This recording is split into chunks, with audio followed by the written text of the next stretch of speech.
Hello, Dr. Tawana Worlds by birth, also known as a disruptor. Did you know that millions who grew up in poverty also die in poverty? Have you ever heard the saying, what good can come out of the hood? Well, I'm here to disrupt for just a minute. Yes, I was that little girl that grew up in the hood, grew up in the ghetto, single mother, absent father, eating out of the trash can just to survive. But I was also that girl that determined way back then that I was not going to become a product of my past. And now I help others do the same thing. I'm not a victim, I'm a victor. I help men and women from similar backgrounds find value in their own vault and create wealth from within.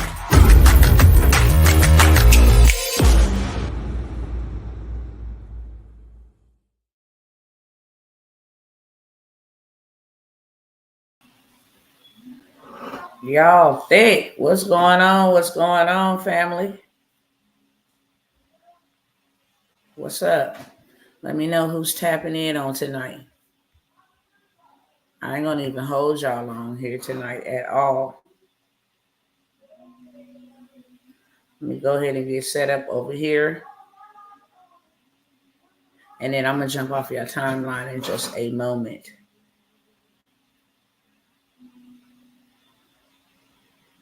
Shout out to you, Latanya. I hope I ain't butchering your name. What's going on, beloved? Latanya, maybe that's how it's pronounced. Good evening to you, beloved.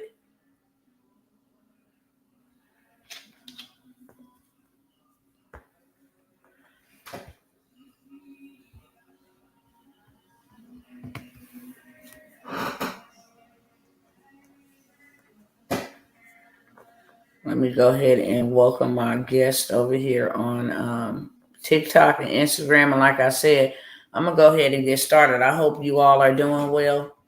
I'm not going to be here before you long. What's going on Instagram and what's going on TikTok? Y'all be going up over here on TikTok.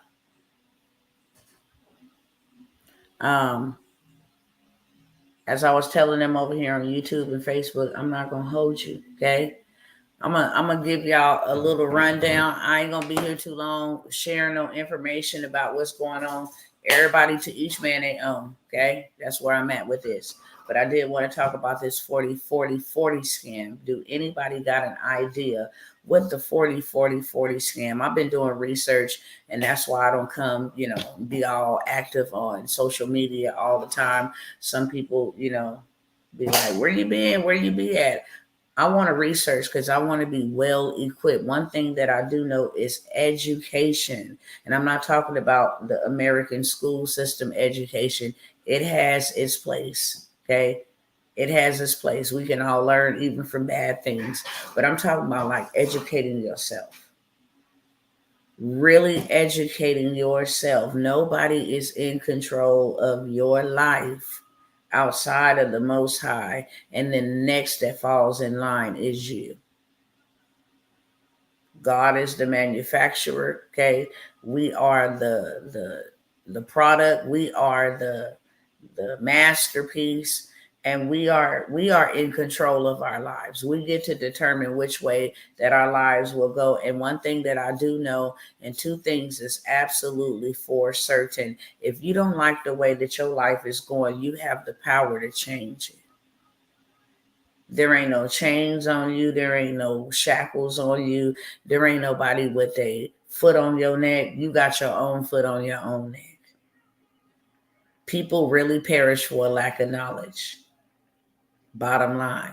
What is knowledge? Knowledge, the word knowledge, if you go look up the definition of knowledge, it means experience. It means implementation. It means education. People perish for a lack of knowledge. What's the difference between a rich man and a poor man? A rich man knows how to manage his money.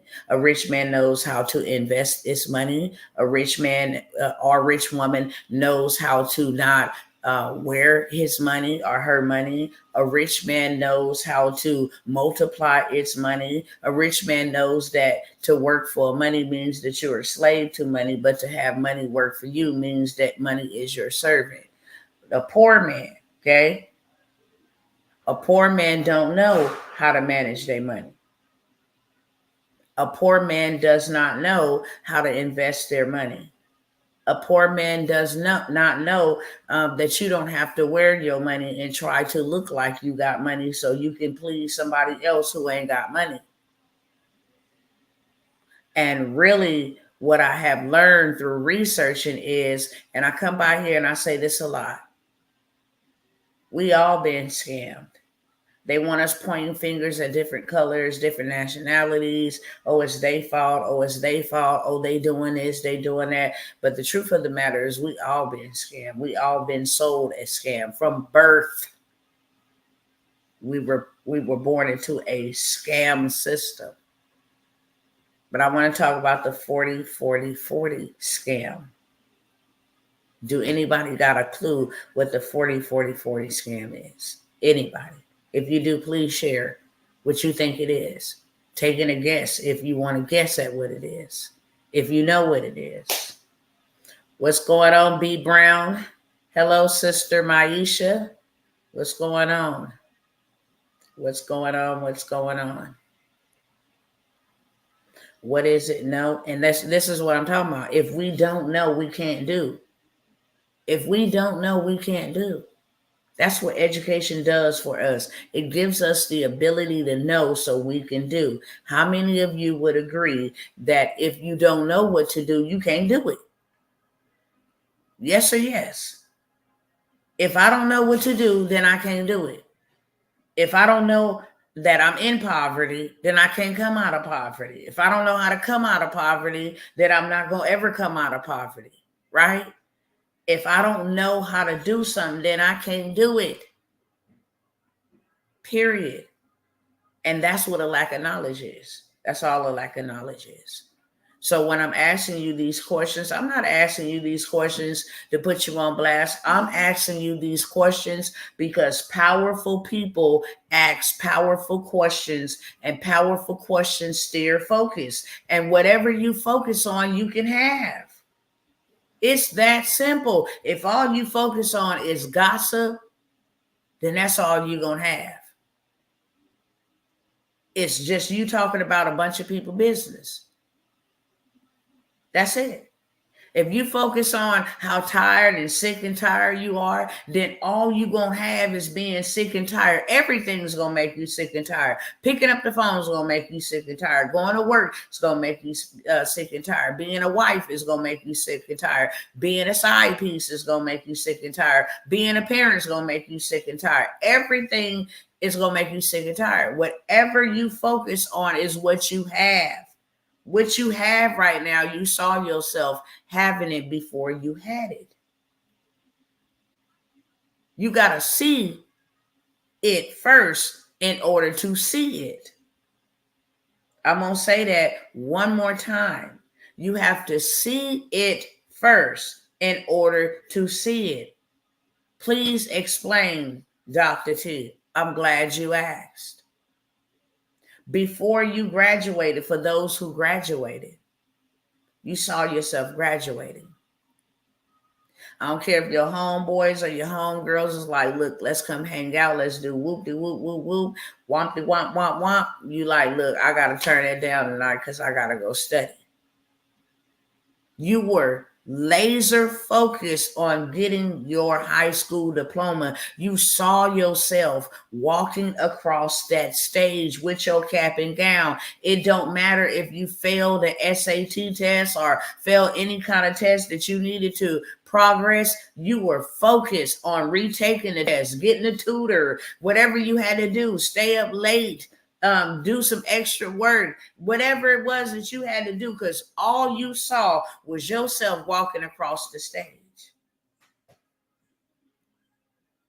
And for those who did not graduate, you saw yourself not graduating. For those who did not graduate, before you became divorced or broke up with your spouse or your partner, the love of your life, you saw yourself broken up before. You got to see it before you see it. So if you ever going to come out of lack, bondage, ignorance, poverty, you got to see it before you can see it. So when you see yourself coming out, now your body and everything else, your mindset lines up to whatever I got to do to come out. I'm coming out of this. You got to see it before you see it. Y'all type that in the chat so I know that you're walking with me on tonight. If you can't see yourself out of poverty, you ain't never coming out of poverty. I don't care how many people come by here, offer you programs, offer you ways out. I don't care if they offered you a job that paid you $50 an hour. If you didn't see yourself coming out of poverty, that job would suck. You would quit it because you don't see yourself using this as a tool to come out of poverty.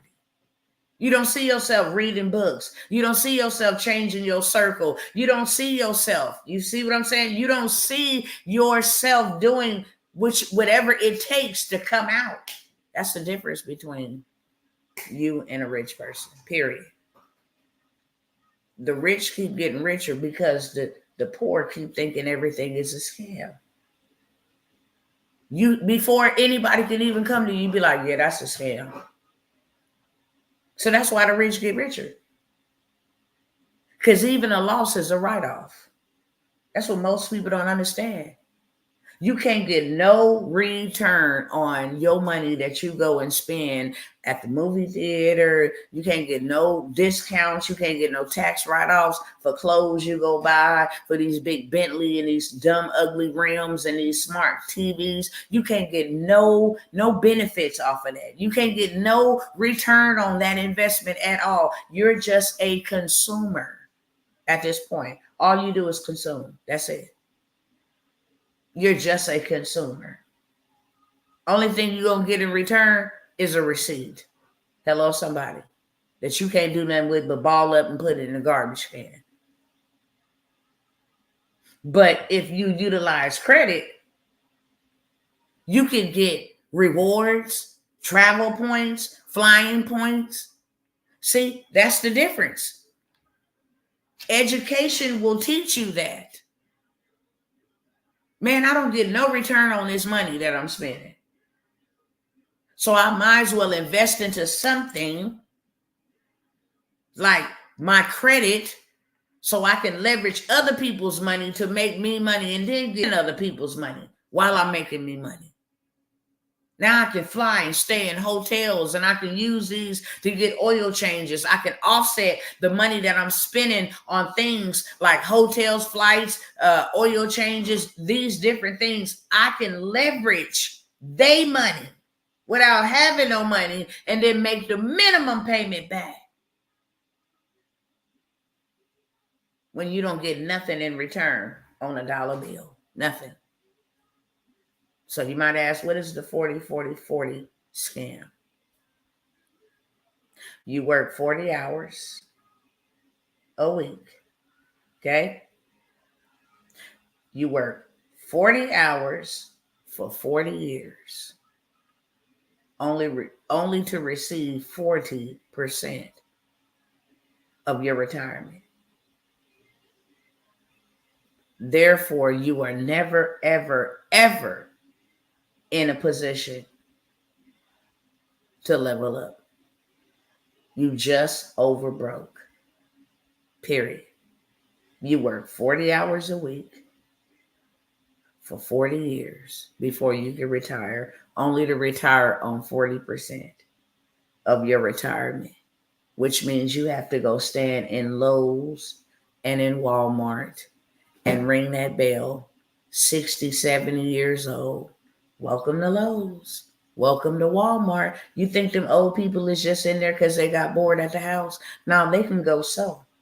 They would rather be traveling the world, seeing the world, because they know that they are closer to death than any one of us that are not that aged or that seasoned. They know that life is almost over. So they want to go travel and enjoy life. But you know what? Unfortunately, they cannot. because 40% of retirement ain't enough to take care of them. Rent is high, food is high, gas is high. They dang on show can't retire now. You got 70 and 80-year-olds out here doing DoorDash, bro, taking risks. And they pretty much built this country on their backs. Before we have the liberties and freedoms and privileges and technology that we have, they didn't have that opportunity. It was grind, hard labor, hard sacrifices. So now they at the age where they should be able to go ahead and relax and enjoy out the rest of their years with their family, knitting and all of this. But because of money, they cannot. Fortunately, they could. Fortunately, they could what? Be a little more specific so I can understand exactly what your statement or your comment is meaning. Fortunately, they could what? It's a whole bunch of old people. You go look on my TikTok and see that lady out here doing DoorDash a couple of months ago that says she was right in between unaliving herself. Where's the proof that they owed? I'm still lost. What proof that who is owed? Are you talking about the people that work 40 hours a week for 40 years and retire off of 40%? They at Lowe's, if you talk about them. They at Walmart's, if you're talking about them. They driving DoorDash. They doing Uber Eats and Uber as well as Lyft. That's where they at. Where is the proof that they owe their age? Makes them older. Okay? You got politicians and judges that are old, should have been and passed the baton, taking on positions that would retire them in old age. Where they at? They at the post office. They work with me alongside of me. Decrepit with arthritis and all kind of other stuff. That's where they at. And they cannot retire. They cannot, and when they do retire, they won't even enjoy the benefits because they all broke down. That's where they at. So where a lot of them is at. The 40 scam. The next time you're in Walmart or Lowe's, just ask them, hello? That's what you can do. Or you take an Uber. You know, or you get your DoorDash. Matter of fact, if you go look on my TikTok, you'll see one. Matter of fact, you'll see two. You'll see a lady that is old being put out of her home with all of her possessions strewn all out the grass for 4 days. And then you'll see the other lady that was the DoorDash that the Spirit of God told me, I want you to go to the bank and withdraw this money and give this money to this driver. Did not know who she was, but I knew who she was before she got here. She's going to be an elderly lady, and I want you to bless her today. And when we went to bless her, she told us that she was on the verge of unaliving herself because she just didn't know how she was going to make ends meet anymore. Okay? That's the 40 scam. For real. And don't put in no student loans where you're indebted to the government forever. Don't throw that in. On top of inflation, on top of our tax dollars being used to fund wars, because our money is not bagged up by anything. It's not bagged up by gold. It's not bagged up by silver. It's not bagged up by dirt. It's not bagged up by anything except the military. That's how we make our money. Going over into foreign places fighting wars. That's why there's always a war. When there is no threat or danger or harm, they still got folks over in Afghanistan and all these other places. Hello, I am right. My stepsister worked for the post office and she said she don't want to work there. She said, I won't be able to keep up, and I'm 35. She is in her 50s. You do not want to work there, okay? You do not want to work at the post office. I'm going to tell you that right now. Mom boss was killed working as an Uber driver. Horrible. That's absolutely horrible. It's absolutely horrible in real life to even hear something like that. They out here taking real life risk. And you do not want to work at the post office. My colleagues, her husband was sick. I'm like, why you just don't? I mean, he's sick. He's dying from cancer sick. I'm like, why you just don't retire? Her hands is literally like this. Okay?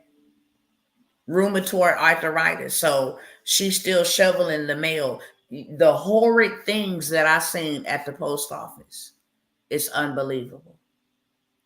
I cried every day on the job. I've never went to a job where I had to cry every day. Cry. Literally tears. I had to ride my whole entire route, worshiping and praising just to get through in tears, full-blown tears. I know I'm going to make it out of this. And that's why I made it out, because I saw myself making it out. It come with too many rules. Go ahead and decide that you're going to throw the mail away or hide some mail or stash some mail and not deliver that mail. You're going to federal prison. And you don't get off at 8 to 5. You get off when the last piece of mail is delivered. You're out there with lights, night lights on your head. You're still delivering mail, taking risk. You do not want to work there. You do not want to work there. That was the worst employer and employment.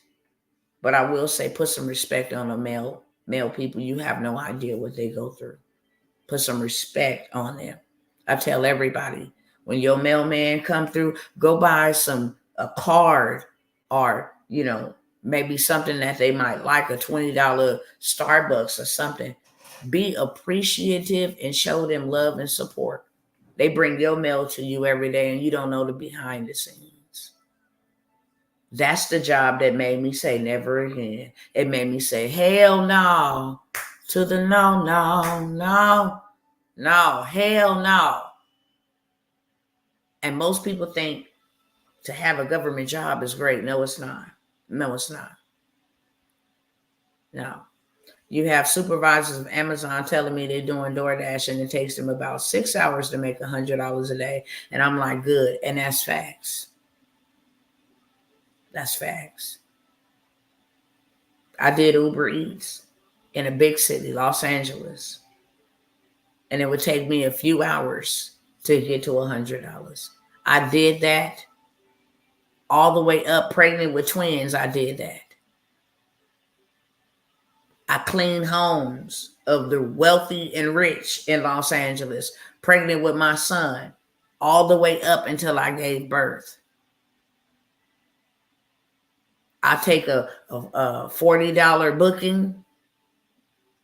They charge the people $120. I'm only getting $40. I'm in there scrubbing toilets. I mean, it's just impossible, literally. Speechless. Honestly. Doing Uber, driving. Here, there, dealing with men, massaging a penis in my car, dealing with people back there praying to Lucifer in my car. The whole night, putting yourself in risk. I did that. Just to make $500 a week, $100 a day. Make $500 a week. And then it got so out of control because they'd be like, oh, we'll give you this bonus if you go ahead and take 20 more trips. And then you get the passengers in and you like, how much you pay for this trip? They're like $60. You only got 19. I had a problem with that. Do anybody else have a problem with somebody else having their hands in your cup, or their hands in your plate, the same plate you trying to eat and get full off of? Many folks are just surviving. That's it. You're not enjoying life. You're not living life. You have life, but you're not living. You just surviving. That's it. It's crazy. I have an issue with other men having they money in my pockets. Now, I don't know how old everybody is. I know there's a variety of folks here and here and here. I'm 45, okay? My big mamas and my granddaddy and my elders, they worked every single day. And they got paid every single day. And money wasn't no issue back then. You know what the number one issue was when the elders creeping and sneaking around? They own land. I don't care if they went out there and shoe shine somebody's shoes or cut somebody's grass. They did not have no financial woes. Do you know that they bought so much land back then that people sought and plotted to steal their land and take their land? It ain't always been like this. And we got more tools.